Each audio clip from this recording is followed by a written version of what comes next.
Great goaltending has been a hallmark of the men's hockey program for the past 50 years. Names like Ron Snags McGinnis, Tony Halliduck, Jamie Blanchard, Jason Flick, Wayne Savage, Maverick Parks, and even today with Jonah Capriati. But for my money, I think that today's guest might very well have been the best of the bunch. Please welcome Merlin, Ontario native, Paul Drew.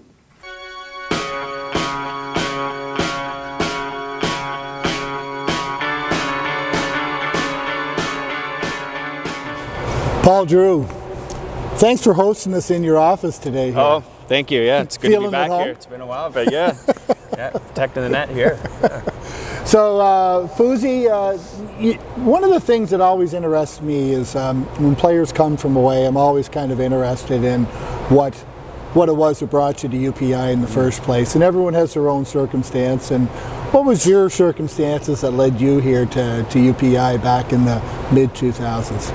Well, I was fortunate enough to play my OA year in the Ontario League, so I was at home in the afternoon one time, and actually it was Doug Curry that first reached out to me.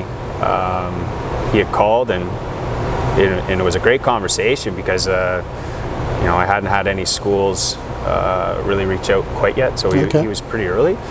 And the funny thing is, I didn't laugh, but I said to school, I kind of thought I'd have a different path. I was really into criminology, and I was looking at more of the route of becoming a police officer. Okay. And would Stu have been an option? St. Thomas been an option? St. Thomas and St. FX had a criminology. Okay.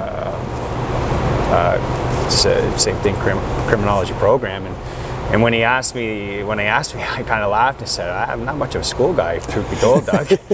And he said, "Nonsense." He immediately talked me the other direction. Said, "Of course you can. We have too many guys that come to school, enjoy it, have a great experience." And right away, he almost turned me 360, thinking I could play hockey and go to school and have fun. Good.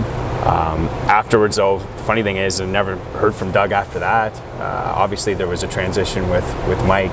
Right.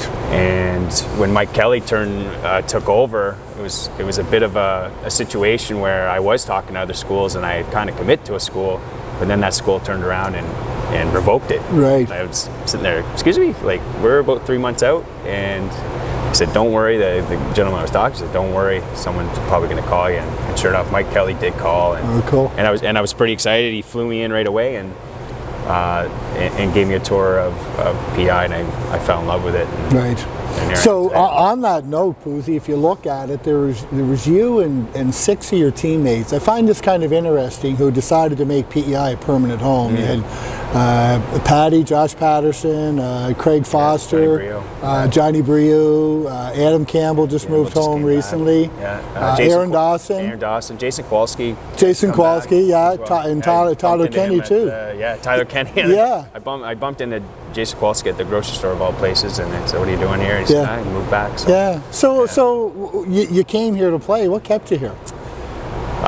Well, quick answer would be I had my son at a very young age, at 24. Okay. It's not a reason why I stayed. I think what happened was after I was done school, number one, I wanted to be around my son, obviously, but then I had to probably grow up and get a big boy job and everything else. And saying that, I was still playing at the time.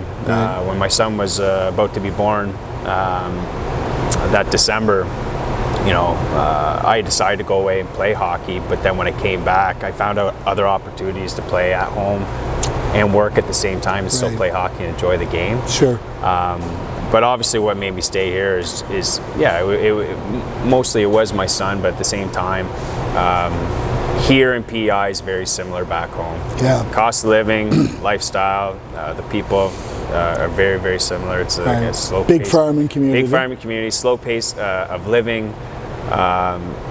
So, it just felt right living here. And if you think about it, I've probably been here, I'd have to get a calculator out, but I've been here around 20 years. And I've enjoyed it. We'll officially dub you an Islander, but you're no longer CFA. I say converted Islander, but I really enjoyed it here. So, if you obviously, mentioning those guys who decided to make PEI home, obviously there must have been something here when they came and played that they said, "I kind of like this place," right? And If you think back about your time playing with all those guys, you must have enjoyed it too in terms of being around that group that you were around back at that time. I think it's a PI women.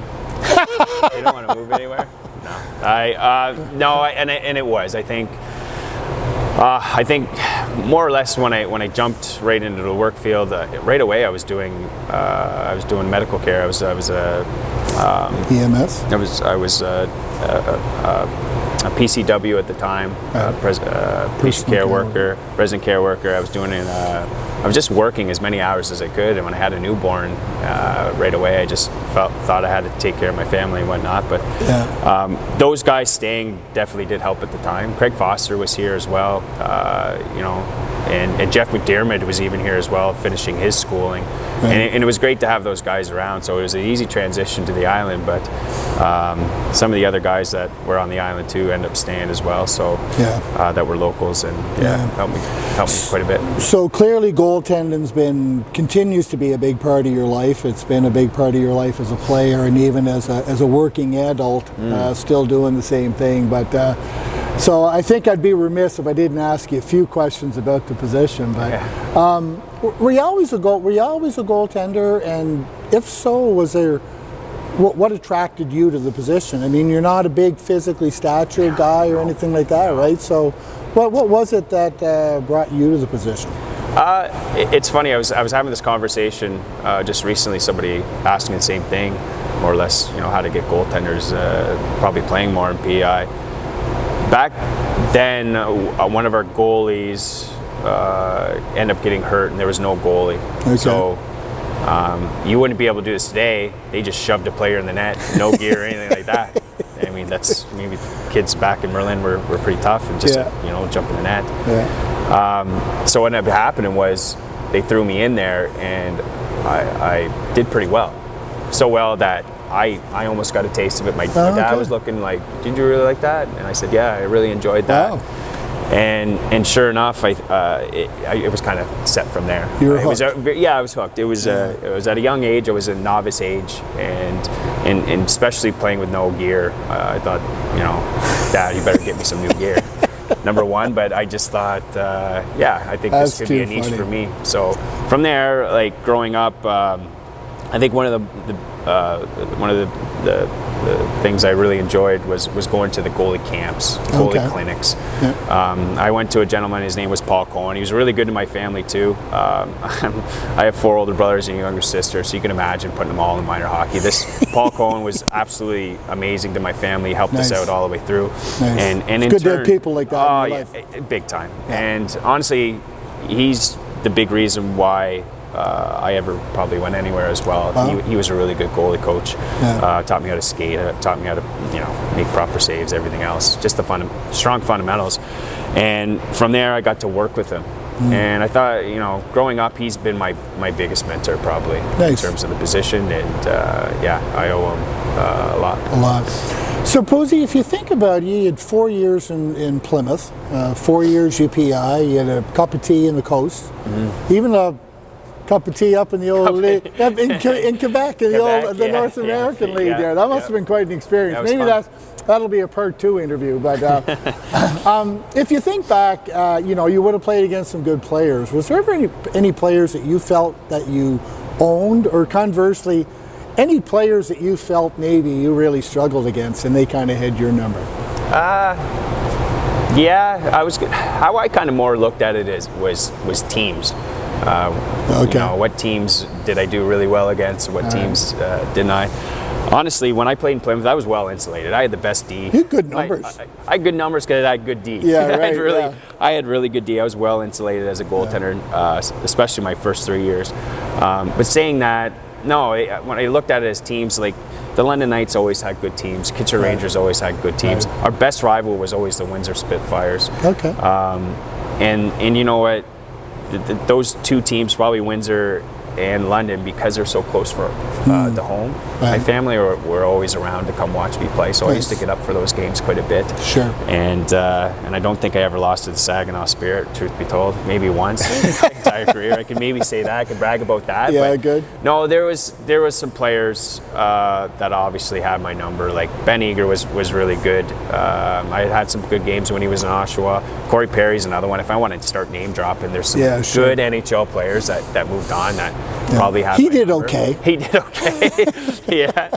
So I was probably target practice for him just to get to the next level for good sure. Stuff. But stuff. yeah, those were the good players, and I can't particularly say I had somebody's number. My team were just too darn good. Yeah, for sure. So if you look at the position of goaltending, it's probably safe to say that there's not a position that has evolved more over the course of the last number of years than goaltending. And you think about the equipment, you think about the size, you think about the agility and all these sorts of things. What, from a coaching perspective or a goaltender perspective, what do you see as probably some of the biggest changes or evolutions in the position?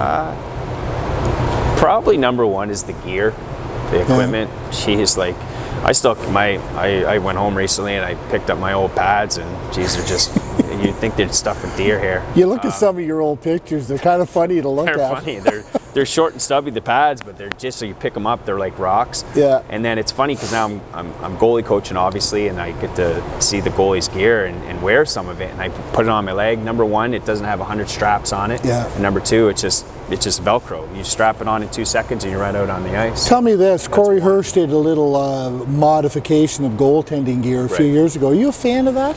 Well, it's already been modified. When I had it, my pads were 12 inches wide, and my blocker the same way. And no, they've already, they go any smaller. I don't know how those goaltenders are going to be any more protected. But the stuff when my last year at UPI, I specifically asked for new gear because I knew I was maybe going to go play pro, and they tailored it, and made her skinnier. So that's probably the biggest one would be the equipment, just based on how light it is, and even if you do make it smaller, still the goalie's going to gain more agility based on being an athlete. The second thing would probably be the technical skill. It's changed a ton. Like obviously I'm only 5'10", so a lot of mine was like holding your feet, stand up. It's still holding your feet, but majority of the time it's butterfly. There's a lot more new technique in terms of how you stand on your post and go down on your post, etc. So that's the main thing. So in your role, like you're working here with Andrews Hockey Growth, you're the director of goaltending, you're working as a goalie coach with the Charlottetown Islanders. Is there anything that you focus on in particular, like kind of key things that you say to guys, listen, do this, do that? Right. It's got a bit of a two-part question. So the first part for Andrews, it's all skating. Majority of the time it's because you were a good skater. Yeah, you know what, and that's all thanks to Paul. And it's funny because I think it's Thane Hughes who used to play here. He was an amazing skater too, and I've talked to different guys, and it was all the C cuts. And they got out of C cuts for the longest time, and now they're back into the C cuts. What's old is new again. What's old is new, is exactly. So they started doing it. Some of the programming that I've run into, they brought it back just based on that. So the one thing at Andrews, it's the ability to have balance and while you're skating, and the ability to transfer it down to make saves. You can't be flopping. You got to be able to be strong. Got to be in control.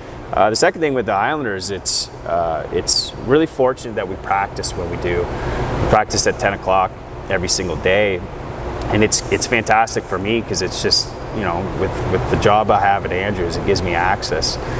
When I played, goalie coaches tried their best to be there, but it's not a full-time position. Right. So I always told myself if I ever had the ability, I would try to be there as much as I can. Good. And doing so, I don't have to be there for 2-3 hours every day. So my main thing I do with the goaltenders is to make sure number one is set a routine with them every single day. They're building off number one, making their body feel extremely good. So it's all preparation based. Right. Number two, getting their feet going just like we talked about, changing directions, combination of movements.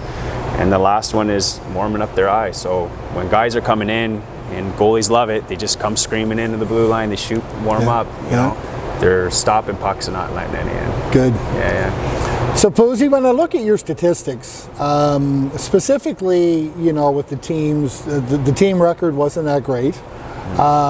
Your numbers were not exactly eye-popping. But in spite of that, in 06-07, you became a second-team U Sport All-Star.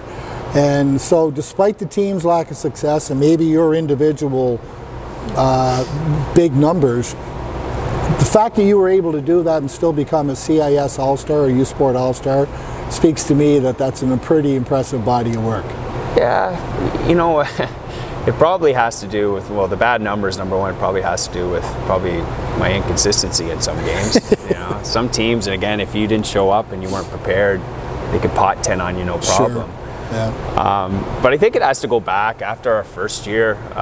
You know, that was such a big transition year. We lost Joel Ward, we lost Adam Campbell, we lost some huge names.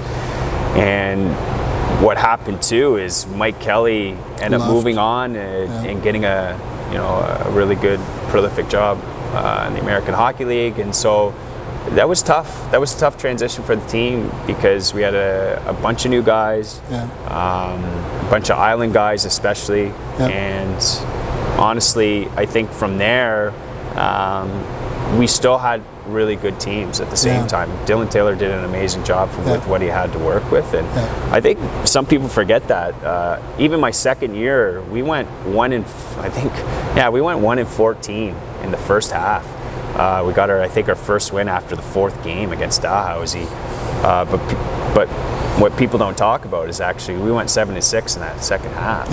And we kind of started rolling from there. And I think that's, what positivity we could take out of the season number one, but we were the second best team in the league then. I think that rolled over into next year, and I think we were always in contention. No question. Next year, we brought in some more high-end talent like Vitarelli and some of the other guys that we were able to. Donati there that year? Donati ended up coming in my last year, but he didn't end up showing up until the previous year as well. But saying that, I think more or less that year we had some bad games, but we had some really, really good games. And I think if you had to really look back at it, it was probably inconsistency. And that, even speaking for myself, like if you weren't ready to play Moncton that year, they were really good. They were super strong. Dylan Taylor wouldn't let you do anything but compete hard. That's right. That is true. Yeah, that's the way he played. That's the way he coached. It's funny you say that because when we were 1-14, it's true. When I played, he took me out of the net one time, and he did. He asked me that, and I didn't really know how to answer him because back then when I got pulled, I was like, okay, I got pulled, I'll get him the next game. But he actually came back into me, and he used to say, no, I want you to go back in, I want you to finish this game. Good. And then he would ask me, when are you going to take responsibility for entire games? And it was a good lesson because mentally, sometimes, I would be able to get away with it in Plymouth. It's not your game, kid. And you were surrounded. Yeah, he would basically force me to go back in, and it was a good life lesson for myself. Yeah. So 06-07 wasn't all bad. You got to be part of the FISU games. Daryl Boyce was actually a teammate. Daryl Boyce coached here last year with the Panthers, and that was much like Matt Broussard and TJC. You were able to get the gold medals in Torino, wasn't it? It was in What was that like for you? You know what? It was all a shock because I knew nothing about it. It was more at the start of the season. Dylan announced it, and then as soon as he announced it, I just got super hyper focused on it. Not only just with obviously the responsibilities of playing at UPI, but I mean, right away I wanted to make that team. So if you're going back, well, maybe why I got second team All-Star my third year. I think it was more. The coaches vote on that, and I think maybe the coaches just, more or less voted based on that. Based on your body of work, I think so. Yep. But that experience, it was amazing. I mean, I hadn't gone anywhere else. First time you wore the would have been the first time you wore a Team Canada It would have been jersey. the first time. Yeah, it would have been. I mean, we used to try out for U17s back then, but this was totally separate, totally different experience. I had been outside the Maritimes. I hadn't been outside of probably anywhere I traveled in the Ontario Hockey League. All of a sudden now I'm flying over, to Italy, and it was amazing. The first game we ever played was against USA, and I couldn't believe the loud of the crowd. every single game was packed for Canada when they played, and that says a lot. It was an amazing experience. Cool. Yeah. So you've kind of come full circle, Posey. You're back here on the island. I know you talked earlier about your big family in Merlin, Ontario. You've got your own family here. You got your Godfather coffee mug going down there from your sister, just recently anointed Godfather as well too. So obviously family's very important to you.